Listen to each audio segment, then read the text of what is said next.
Allora, parliamo oggi di internet e cellulare a Cuba.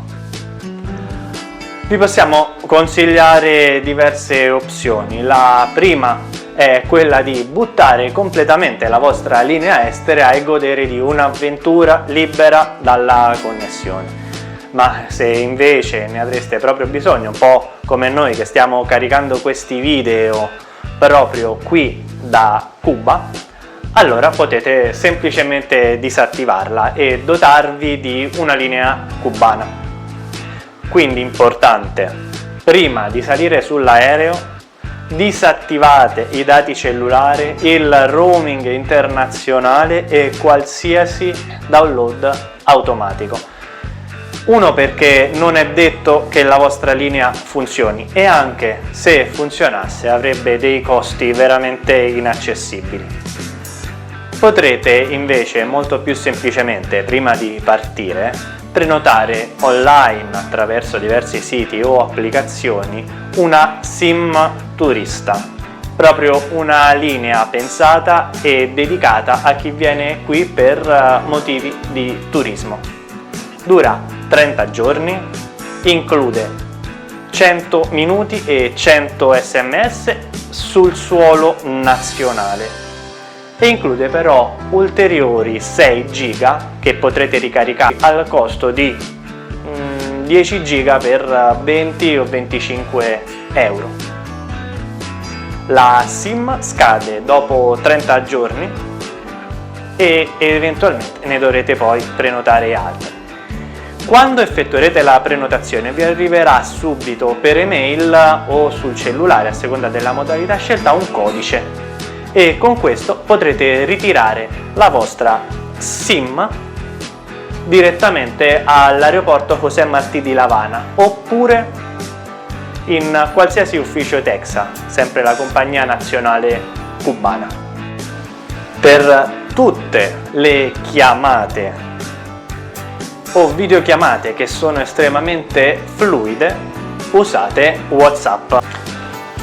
La seconda opzione che avete soltanto per connettervi a internet invece è quella di comprare una tesserina wifi. Con questa avrete un codice con il quale connettervi in tutti quanti gli hotspot distribuiti in tutto il paese, in molti parchi, piazzette o se no negli hotel o nelle case che hanno attivato questo servizio.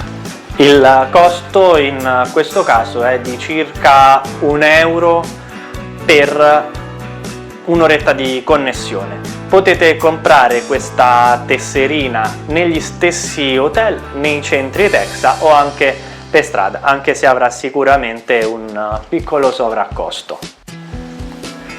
Tra le varie opzioni proposte vi consigliamo vivamente di non usare soltanto la targhettina del wifi, ma di dotarvi proprio della SIM turista di cui vi abbiamo parlato precedentemente, perché comunque anche le chiamate o i messaggini sul suolo nazionale possono essere utili per chiamare un taxi, una casa che abbiamo prenotato o qualche amico cubano che abbiamo sicuramente incontrato lungo il cammino. Dunque, parlando complessivamente del servizio offerto, siamo abbastanza soddisfatti. Grazie a WhatsApp o servizi di messaggistica affine possiamo chiamare o videochiamare in maniera fluida e chiara i nostri paesi di residenza, a un consumo di dati veramente basso. Per quanto riguarda la velocità di connessione, anche per un uso quotidiano va più che bene. Per quanto riguarda invece un uso professionale certamente è un po' più difficile, però noi che stiamo caricando adesso questo video che dura circa 5 minuti e occupa 1 giga, impiegheremo 15-20 minuti, quindi più che sostenibile. I costi sono elevati e la velocità non è certo quella di una fibra, però diciamo che ci siamo trovati molto bene. Ricordatevi che alcune applicazioni e servizi qui non funzionano, quindi controllate prima di partire tutto ciò di cui avete bisogno, però sostanzialmente le cose essenziali e anche molto di più ormai ci sono. Possiamo quindi dire che internet è arrivato a Cuba con tutti quanti i suoi pro e contro. Detto ciò, non ci resta che salutarvi. Nei prossimi giorni proseguiremo con altri video, con informazioni pratiche come queste, ricordandovi che se aveste domande particolari scrivetele nei commenti e cercheremo di rispondervi quanto prima.